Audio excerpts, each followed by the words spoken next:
Bom, agora vamos tratar de um caso particular do campo elétrico, que é o campo elétrico de uma carga pontiforme Qzão fixa, tá? Então, considere uma carga positiva aqui, que ela está fixa, e eu quero saber o campo elétrico a uma certa distância P. Lembrando que isso daqui é um caso particular, onde a gente só pode utilizar para uma carga pontiforme. A gente já viu que a intensidade do campo elétrico é você pegar a força e dividir pelo modo da carga. Se a gente isolar a força, a intensidade será da força, campo elétrico, vezes o modo da carga de prova. Pela lei de Coulomb, a gente tem que essa força é igual à constante eletrostática do meio, vezes o produto das duas cargas, em módulo, dividido pela distância ao quadrado. Se a gente igualar essas duas equações, essa a essa, já que a força é a mesma, a gente vai obter uma equação do campo elétrico que depende da constante eletrostática, do módulo da carga que está gerando o campo elétrico, dividido pela distância entre elas, tá certo? Bom, daqui a gente percebe o seguinte, que graficamente o campo elétrico ele varia com a distância da carga pontiforme com uma relação quadrática. Então, se o campo elétrico ele diminui 4 vezes, é porque a distância dobrou. 2 ao quadrado dá 4.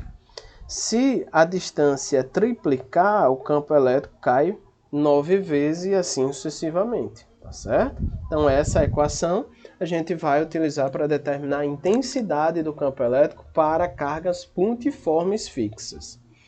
Sentido do campo elétrico para carga pontiforme.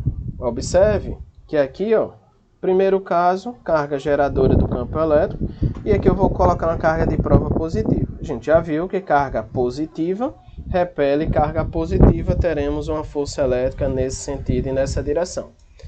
Porém, se a gente olhar aqui, por ser uma carga de prova positiva, para essa equação, então a gente vai observar o seguinte, que o campo elétrico vai ter o mesmo sentido da força elétrica.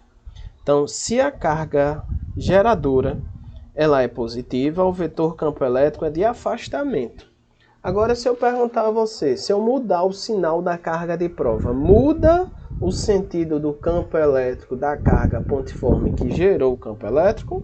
Vamos para o segundo caso. Eu tenho uma carga agora de prova negativa. A gente já sabe que positivo atrai o negativo. Então, nesse ponto P, a carga de prova vai ficar sujeita a uma força atrativa. Mas, pelo fato da carga de prova aqui ser negativa, a gente vai ter que o campo elétrico ele vai ter um sentido oposto à força elétrica. Então, observe que o campo elétrico, tanto no primeiro caso, quanto no segundo caso, ele foi um campo elétrico de afastamento, já que a carga geradora foi positiva, independente da carga de prova ser negativa. Vamos trocar agora o sinal da carga geradora? Vamos colocar uma carga negativa. E a carga de prova voltando a ser positiva. Então, negativo com positivo, ocorre uma atração elétrica, aqui está, mas o fato da carga de prova ser positivo, aqui, positivo, vai dar positivo e positivo desse lado. Então, o campo elétrico, agora, ele vai ter o mesmo sentido da força elétrica. Isso me mostra agora que a carga geradora sendo negativa, eu vou ter um campo elétrico de aproximação. Vamos trocar agora o sinal da carga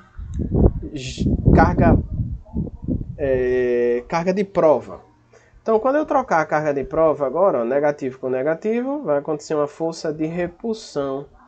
Mas aqui, por ser uma carga de prova negativo, aqui quando eu botar o sinal negativo, vou ter que o campo elétrico tem sentido oposto ao da força elétrica. E observe que a carga geradora, agora, naquele ponto P, vai ficar sujeita a um campo elétrico de aproximação. E o vetor campo elétrico com sentido oposto ao da força elétrica. A gente pode resumir esses 4 casos da seguinte maneira.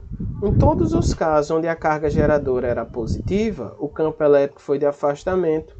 E em todos os casos que a carga geradora foi negativa, ou for negativo, o vetor campo elétrico é de aproximação.